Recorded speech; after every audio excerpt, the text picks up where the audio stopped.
Hi friends, welcome to my channel. ఈరోజు వచ్చేసి hair oil ఎలా ప్రిపేర్ చేసుకోవాలో చూద్దాము.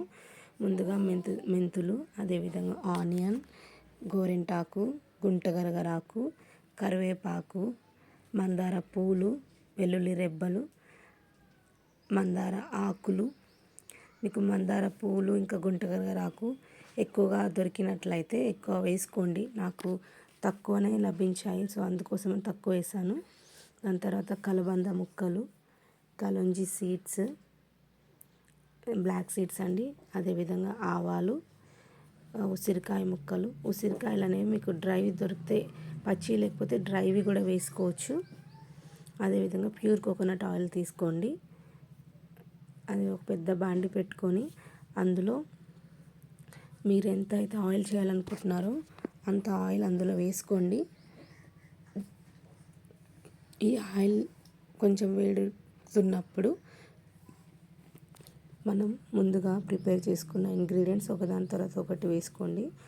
ముందుగా ఆనియన్స్, అదేవిధంగా దాని తర్వాత వచ్చేసి ఉసిరికాయలు. ఏవైతే కొంచెం ఎక్కువ టైం తీసుకుంటాయో ఉడకడానికి అవి ముందుగా వేసుకోండి. దీని తర్వాత కలబంద ముక్కలు. చూడండి, ఈ విధంగా ఒకదాని తర్వాత ఒకటి వేసుకుంటూ కలుపుతూ ఉండాలి. ఈ ఆయిల్ వల్ల ఏంటి అని అంటే హెయిర్ని రూట్స్ నుంచి స్ట్రెంగ్తన్ చేస్తుంది, హెయిర్ ఊడిపోకుండా హెల్ప్ చేస్తుంది. అదేవిధంగా ఇంకా హెయిర్ పెరగడానికి కూడా హెల్ప్ చేస్తుంది. ఈ విధంగా నేను చెప్పిన అన్ని ఇంగ్రీడియంట్స్ ఒకదాని తర్వాత ఒకటి వేసుకోండి. దీని కరివేపాకు, గోరింటాకు, మందార ఆకులు, మందార పూలు అన్నీ వేసిన తర్వాత లాస్ట్లో సీడ్స్ వేయండి. ఎందుకంటే సీడ్స్ త్వరగా మాడిపోతాయి. సో అలా కాకుండా ఉండడానికి ఈ కలోంజీ సీడ్స్, మెంతులు, ఆవాలు అనేవి లాస్ట్లో వేసుకోండి. మందార పూలు ఎన్ని వేస్తే అంత మంచిదండి. హైబిస్కస్ అనేది మన యొక్క హెయిర్ గ్రోత్కి చాలా హెల్ప్ అవుతుంది. సో హైబిస్కస్ మీకు ఎక్కువగా దొరికినట్లయితే ఫ్లవర్స్ ఎక్కువ యూస్ చేయండి, ఎక్కువగా వేయండి. అదేవిధంగా మెంతులు కూడా మీరు కావాలనుకుంటే రోజ్ పెటల్స్ కూడా వేయొచ్చు. రోజ్ పెటల్స్ ఏంటంటే హెయిర్ని కూడా చాలా స్ట్రెంగ్త్ చేస్తాయి. రోజ్ పెటల్స్ కూడా నేను ఈ ఆయిల్ చేసేటప్పుడు నాకు దొరకలేదు, నాకు అవైలబుల్ లేకపోవడం వల్ల నేను వేయలేదు. మీరు వేయండి. ఈ విధంగా చూడండి, కలుపుతూనే ఉండాలి. ఇవి ఏ విధంగా అంటే మొత్తం మరిగిపోవాలి. మరిగిపోయి ఆ ఆకులలో ఉన్న గ్రీనిష్ మొత్తం ఆ ఆయిల్లో రావాలి అండి.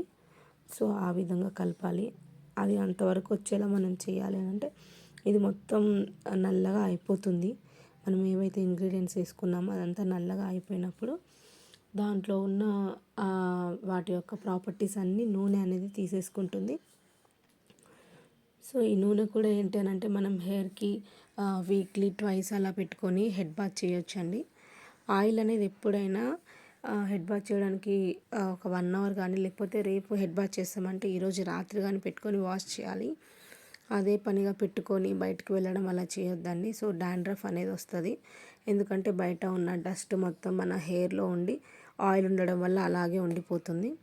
చూడండి, సో ఈ విధంగా తీసి ఈ విధంగా అయిన తర్వాత మనం స్ట్రెయిన్ చేసుకోవాలి.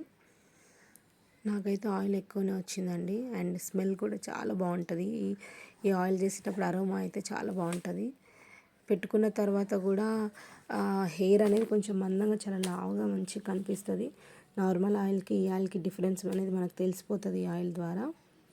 సో ఎంతో హెల్తీగా ఉంటుంది హెయిర్. సో తప్పకుండా ట్రై చేయండి. Thank you for watching.